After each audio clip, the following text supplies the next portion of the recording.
Hi, and welcome to your Urban Connection. Remember, this is the channel that is often imitated, but is never duplicated. Now, first, before I start the show, ladies and gentlemen, let me just make this apology. I had advertised that tonight we would have a live show with a report from a delegate to the DNC, the Democratic National Convention, but what happened is I did not anticipate that the convention would last until past 11 o'clock. So after that, I decided not to do a live show, but I will give you a summary of what I witnessed during the first night of this convention. And I want to tell you, first of all, that the conclusion of this first night of the convention, the last speaker was the president, Joe Biden. And it left me, after watching him speak and closing out the convention, I'm left with one question. Where was this Joe Biden on the night of the debate? Because this Joe Biden was 280 degrees different than what we saw on that debate stage. This guy was full of energy, vim, vitality, and enthusiasm. His voice was as clear and full of life as I've ever seen from Joe Biden. So I'm just wondering, where was this Joe Biden on the night of the debate? Had this Joe Biden shown up, he would still be the nominee for president in 2024. Okay, now, the night left Donald J. Trump. For him, this convention, this first night, was a nightmare for him. And I'm going to tell you why I say that. First of all, ladies and gentlemen, if you watch that arena was full to the brim on three different levels. Now, and I don't know what the capacity of it is, but I'll tell you that it had to be more than 15,000 people. And so the first thing that Donald J. Trump is going to say after seeing that is that he's going to deny the crowd size. He's going to deny that this crowd was larger than any rally he's held this year. Now, he's going to deny it. I can tell you right now. Okay, because he loves to say and think and lie about the fact that he draws larger crowds than anybody. He hates to see Kamala Harris drawing crowds larger than he is. But that's what happened tonight. Now, that's one part.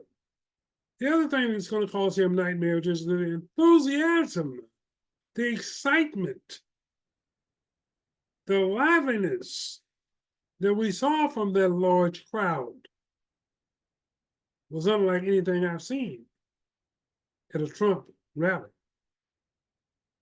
I mean, that was a loud, raunchy, enthusiastic, exciting crowd from top to bottom.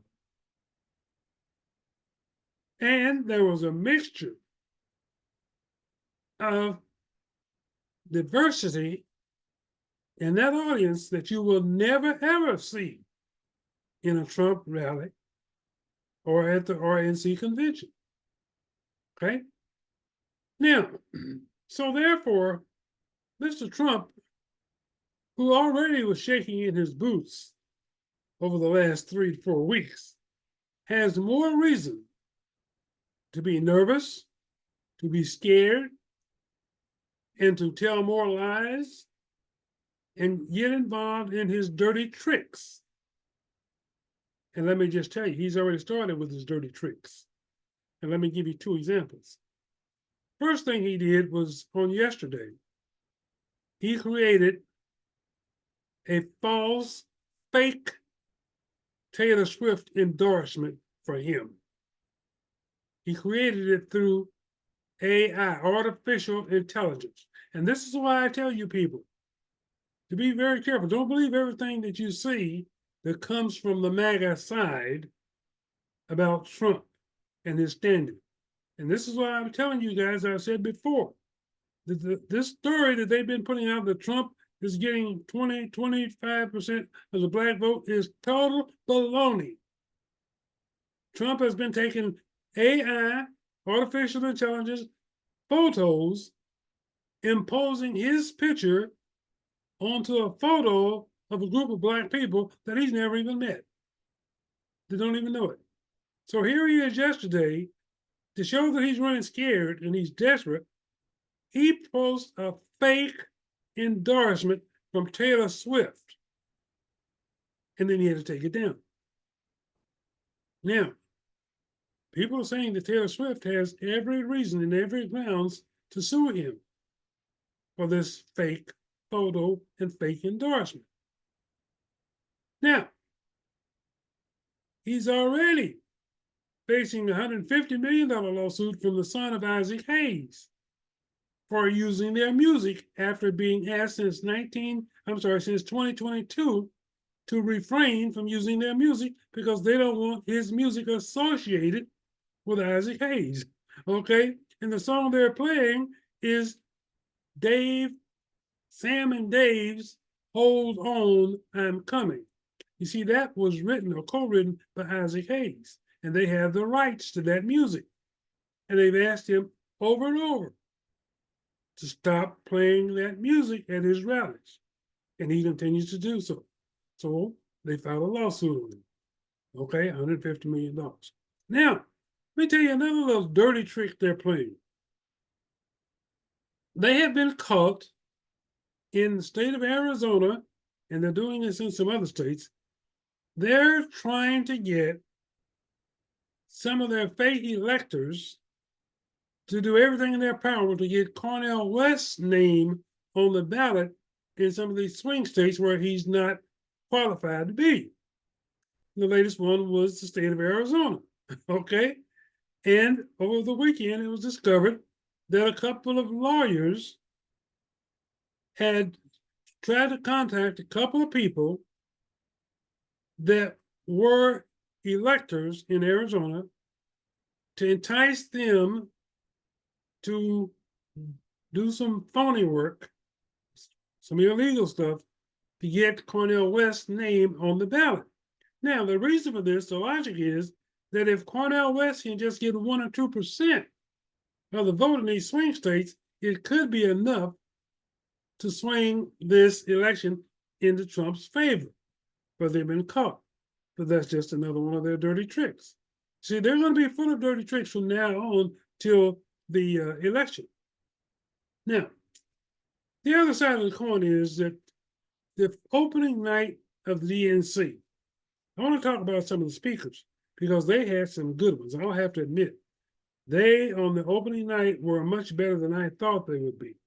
Okay, and I just want to tell you, name some of these speakers who I thought gave very exciting, good speeches and inspired and motivated these people to do the work, get involved, get off the couch, and go out and elect Kamala Harris and Tim Walz. Now, they gave them the reasons for that.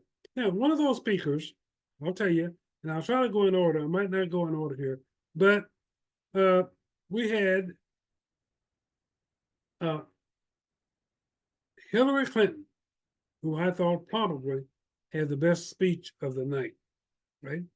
Hillary Clinton was very dominant, very specific, very exciting, and very enthusiastic in her speech. And I believe, if I'm not mistaken, she was followed by a little woman from Texas. I don't know why her name escapes me, Crockett, Miss Crockett. She was followed by Miss Crockett. who, as usual, was her normal self. She was good. She was then followed, if I'm not mistaken, by Senator Warnock from Atlanta, who gave a very, very inspiring speech. All right. And then, if I'm not mistaken, she was followed by Jill Biden. I might be taking them out of order, but I believe it. No, it was Jamie Raskin. Okay, and anyhow, Jamie Raskin really took Donald Trump to task. Okay, and told the people what Donald Trump was really about. He's a criminal. Now, several of them made these remarks, and I was glad to see it. They referred to Trump, as a matter of fact, Jasmine Crockett said that while Kamala was a career prosecutor, Trump was a career criminal. Okay, but then I believe Mr. Matthew, I believe, was followed by um, Senator Coons, and he basically his speech basically was singing the praises and congratulating Joe Biden for making the step that he took and praising him.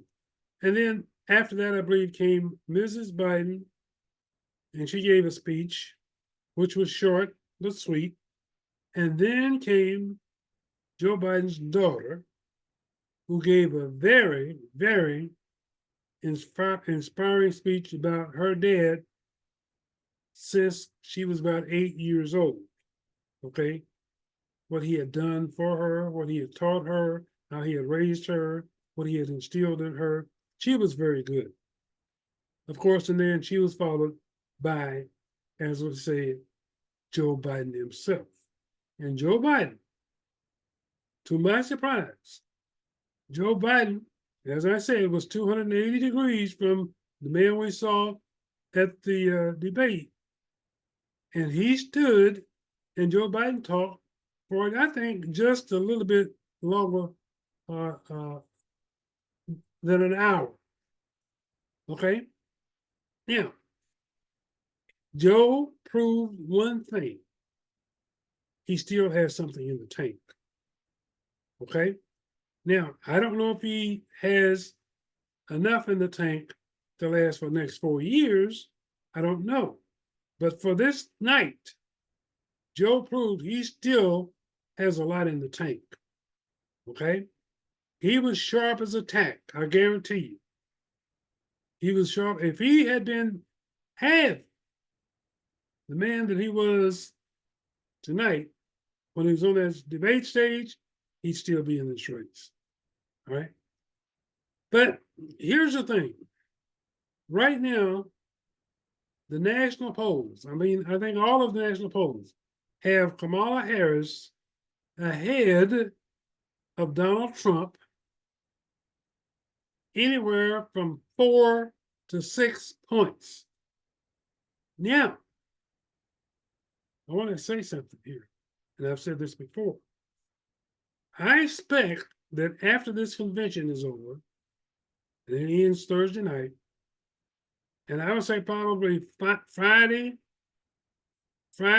evening or Saturday morning, there will be new polls out. And I suspect and I anticipate, and I'd be very surprised if these new polls don't show her getting at least a 1 to 3 point bump from this convention.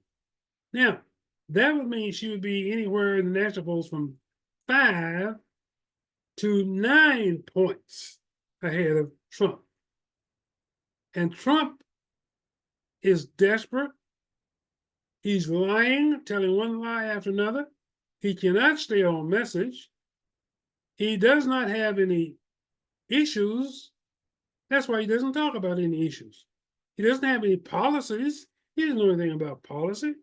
He only knows that he's running for 2 reasons. Number one is to stay out of prison. That's his number one reason. And the only way he can do that is he's got to win. Okay, he's got to win.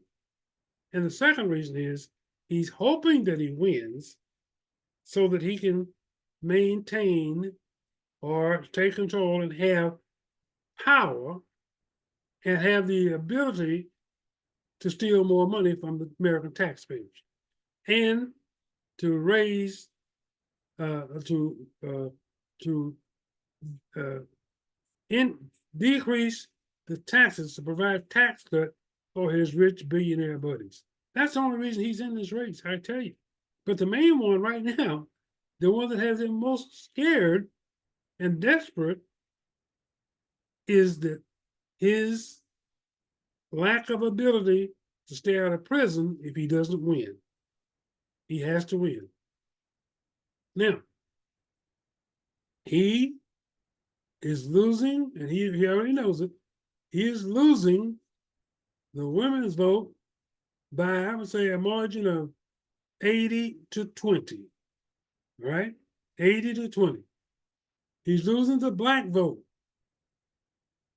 And while they want to lie and say that they get 20 to 25% of, I will tell you, as I said a couple of months ago, they'll be lucky if they get 12% of the black vote. And if they do, if they get 12%, 10% of that will be from black men who have no knowledge of what politics is about, have no knowledge about what Trump has in store for them, have not looked one time at Project 2025, and they're politically ignorant. That's what they are. They're politically ignorant. Okay? So Trump knows he's in deep trouble. As Ross Perot used to say, he's in deep doo-doo, and he knows it. And the only way that he can climb out is what he thinks works for him, which has worked in the past, but is not working now on Kamala, is to be disrespectful, disgraceful, make up lies, and his latest lie is he's now calling her father a Marxist. But that's what he's left to do. That's the only card he has left, because he doesn't have a policy card that he can play. He knows that he was considered the worst president in U.S. history at the end of his first 4-year term. He is sorry, and he is sad that he was never, ever compared to Barack Obama. You must remember, Barack Obama won a Nobel Prize. Trump never did. Barack Obama was voted for about 2 or 3 years after he left the presidency as the most liked male in the United States. Trump never has had that honor bestowed upon him. Never has. He's never done anything to match what Barack Obama did. He wasn't the president Barack Obama was. He lies about what he did. He lies about the COVID. He lies about how he mishandled it. Well, listen to him, he would lead you to believe that he handled it perfectly well. He said, let him die, okay? Give him Clorox, okay? And that'll cure it, okay? I mean, these were his stupid, non-educated, unintelligent answers to major problems that were causing thousands of people a day, in some cases, to die from COVID because of his inaction, his inability to take corrective actions, and his refusal to listen to the scientists about the effects that this COVID would have on the American public.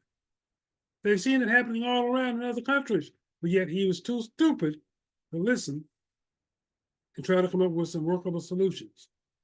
After all, his favorite comment was, I know more than the scientists do.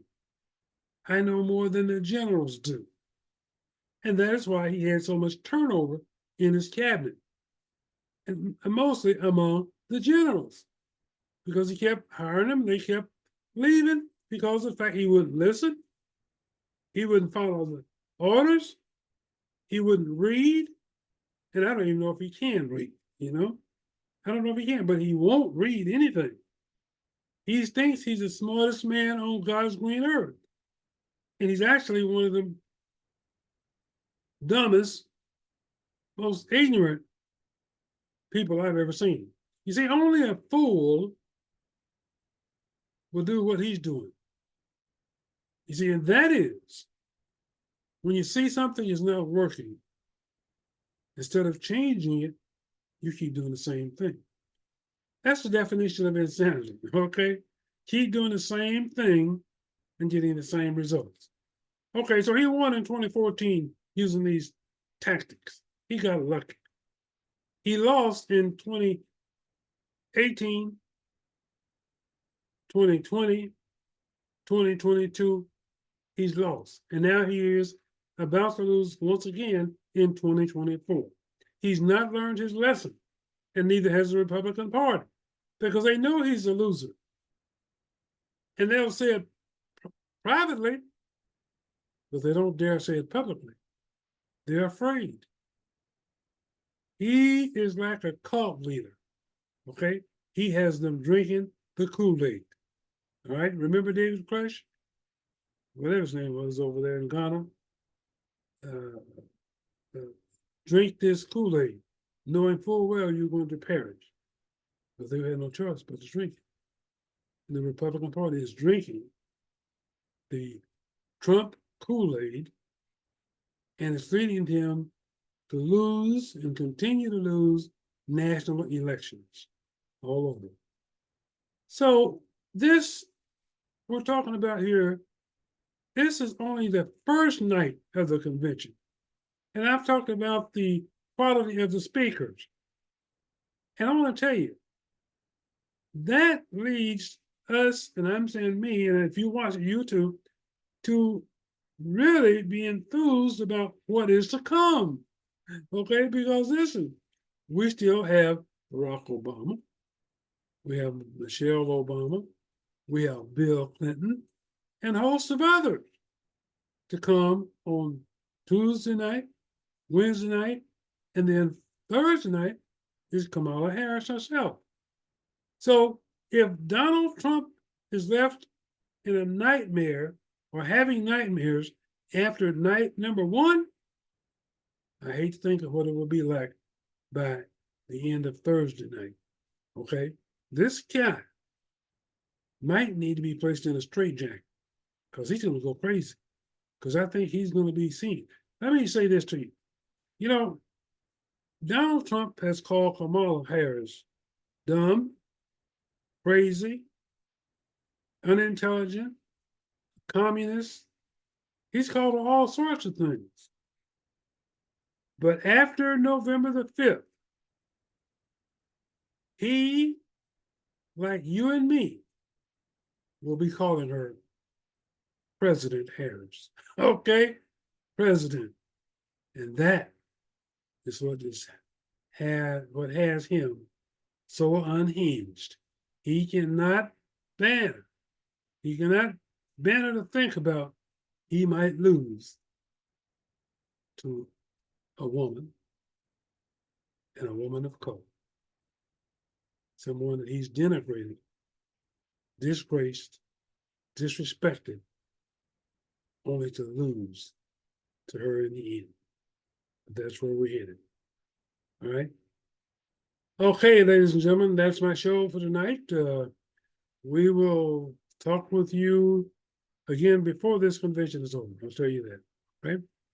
Thank you. Take care, and thanks for watching.